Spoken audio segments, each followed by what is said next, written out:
మొత్తము అంటే ఏ గ్రూప్‌కి సంబంధించి అన్ని గ్రూపులలో 20 మంది అన్ని గ్రూపులకు సంబంధించి ఒకటే గ్రూపా?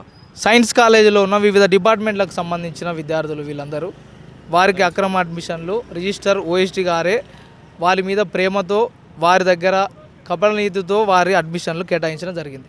ఓకే. ప్రధానమైన డిమాండ్ ఏంటి ఇప్పుడు మీకు? మా ప్రధానమైన డిమాండ్ వచ్చేసి దీనికి బాధ్యులైన రిజిస్టర్ మరియు ఓఎస్డీ గారు తక్షణమే రాజీనామా చేయాలి. వారికి చట్టరీత్యా చర్యలు తీసుకోవాలి. ఎవరైతే అడ్మిషన్లు వారికి నష్టపోయిన విద్యార్థులు ఉన్నారో వారికి న్యాయం చేయాలి. మరియు అక్రమ సర్టిఫికేట్లు పొందుపరిచి అడ్మిషన్స్ పొందిన విద్యార్థుల సీట్లు క్యాన్సిల్ చేయాలి.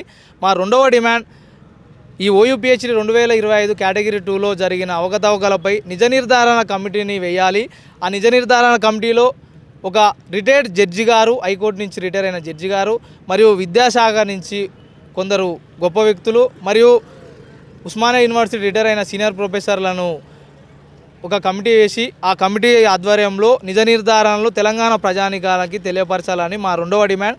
మా మూడవ డిమాండ్ వచ్చేసి ఎవరైతే నష్టపోయిన విద్యార్థులు ఉన్నారో వారికి తక్షణమే న్యాయం చేయాలి.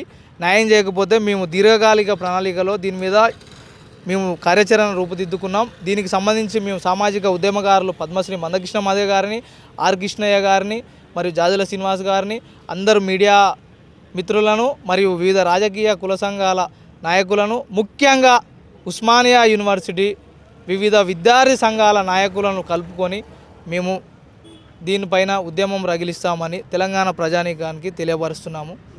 ఏదైతే ఉన్నదో విద్యార్థులు అంటే సెప్టెంబర్ నుంచి అన్నారు కాబట్టి సో అప్పటి నుంచి ఇప్పటి వరకు అంటే పోయిన సంవత్సరం కూడా జరిగిందా? ఈ ఇయర్ అయినా మీరు ఎంతకు సీట్ అమ్ముకున్నారని మీరు అనుకుంటున్నారు?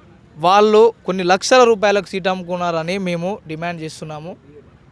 ఎందుకు అనంటే దానికి నిదర్శనం 2023 బీఎడ్ మరియు బీపీఈడి ఎంట్రన్స్ టెస్ట్ జరగడం జరిగింది, టీఎస్ హెడ్సెట్. అందులో మా తమ్ముడైన హరికృష్ణకు అడ్మిషన్ రాకుండా ఎన్సీసీలో అత్యంత మెరిట్ అయిన క్యాంప్ ఏదైనా ఉందంటే ఆర్టీస్ క్యాంప్, రిపబ్లిక్ డే క్యాంప్ ఉంటుందన్న, దానికి సంబంధించి అది మాత్రమే ముఖ్యమైనది మన దేశంలో. ఆ క్యాంప్ ఉన్న మా తమ్మునికి ఇవ్వకుండా ఒక నాన్ లోకల్ అభ్యర్థికి ఏ సర్టిఫికేట్ లేని వారికి అడ్మిషన్ ఇవ్వడం జరిగింది. ఆ విషయంపై మేము బీఎడ్ కాలేజీ ప్రిన్సిపాల్ రవీంద్రనాథ్ కే మూర్తి గారిని కలవడం జరిగింది. వారిని కలిస్తే నాకు సమయం ఇవ్వండి, 10 నిమిషాల్లో మీ సమస్యను నేను పరిష్కరిస్తానని వాగ్దానం చేసి ఎవరైతే అక్రమ సర్టిఫికేట్లు పెట్టకుండా అడ్మిషన్ పొందారో ఆ బీఎడ్ అడ్మిషన్ నాన్ లోకల్ అమ్మాయికి క్యాన్సిల్ చేసి మరునాడే మా తమ్ముడైన హరికృష్ణకు అడ్మిషన్ ఇవ్వడం జరిగింది. ఇలాంటి తప్పులు ఉస్మానియా యూనివర్సిటీలో చాలా చేయడం జరుగుతుంది.